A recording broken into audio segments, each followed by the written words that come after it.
വെട്ടിക്കിഴിക്കലുകൾ തുടരുമ്പോഴും വിജയപ്രതീക്ഷയിലാണ് ആലപ്പുഴയിലെ 3 മുന്നണികളും. 3 നഗരസഭകളിലും 10-ലധികം ഗ്രാമപഞ്ചായത്തുകളിലും ഭരണമുറപ്പിച്ചതായി NTA വിലയിരുത്തുന്നു. 2010-ലേതിലും മികച്ച വിജയം UDF അവകാശപ്പെടുമ്പോൾ കഴിഞ്ഞ തവണത്തെ മുന്നേറ്റം തുടരുമെന്നാണ് LDFന്റെ കണക്കുകൂട്ടൽ.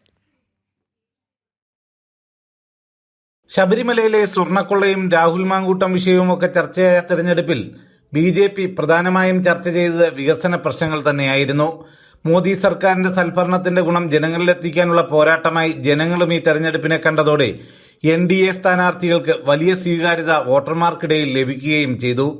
എന്നാൽ ഇത് തിരിച്ചറിഞ്ഞ പലയിടങ്ങളിലും LDFും UDFും ഒരു മുന്നണി എന്ന നിലയിൽ NDA പ്രതിരോധിക്കാൻ ഒത്തുചേർന്നു. ഈ വിലയിരുത്തലിന് ശേഷവും 3 നഗരസഭകളിലും 1 ഡസൻ ബ്ലോക്ക് ഡിവിഷനുകളിലും 10-ലേറെ പഞ്ചായത്തുകളിലും NDA ഭരണം നേടുമെന്നാണ് കണക്കുകൂട്ടൽ. കഴിഞ്ഞ തവണ 6 നഗരസഭകളിൽ മാവേലിക്കരയിൽ 9 വാർഡുകളിൽ ലഭിച്ച UDFിനൊപ്പം വലിയ ഒറ്റക്കക്ഷിയാകാനും 30 വാർഡുകളിൽ വിജയിക്കാനും സാധിച്ചിരുന്നു. കോടന്തുരുത്ത്, തിരുവൻവണ്ടൂർ, ചെന്നിത്തല, പാണ്ടനാട് പഞ്ചായത്തുകളിൽ ഏറ്റവും വലിയ ഒറ്റക്കക്ഷിയും BJP ആയിരുന്നു. 16 പഞ്ചായത്തുകളിൽ 2ാം സ്ഥാനവും BJP എത്തിയിരുന്നു.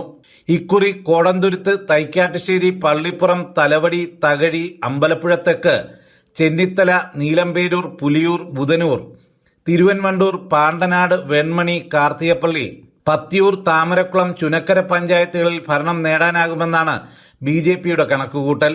ചെങ്ങന്നൂർ, മാവേലിക്കര, ഹരിപ്പാട് നഗരസഭകളിൽ ഭരണവും കായംകുളം, ആലപ്പുഴ, ചേർത്തല നഗരസഭകളിൽ കാര്യമായ മുന്നേറ്റവും BJP പ്രതീക്ഷിക്കുന്നു.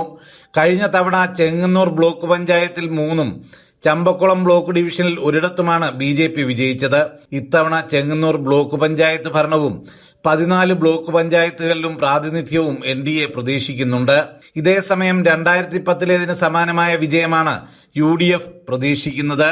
ഇതുവരെ ലഭിച്ചിട്ടില്ലാത്ത ആലപ്പുഴ ജില്ലാ പഞ്ചായത്ത് ഭരണവും ഇത്തവണ നേടാനാകുമെന്ന് കോൺഗ്രസ് നേതാക്കൾ പറയുന്നു. എന്നാൽ കഴിഞ്ഞ തവണത്തെ വിജയം ആവർത്തിക്കാനാകുമെന്നാണ് LDFന്റെ വിലയിരുത്തൽ. സുധീഷ് ഗോപാൽ, ജനം, ആലപ്പുഴ.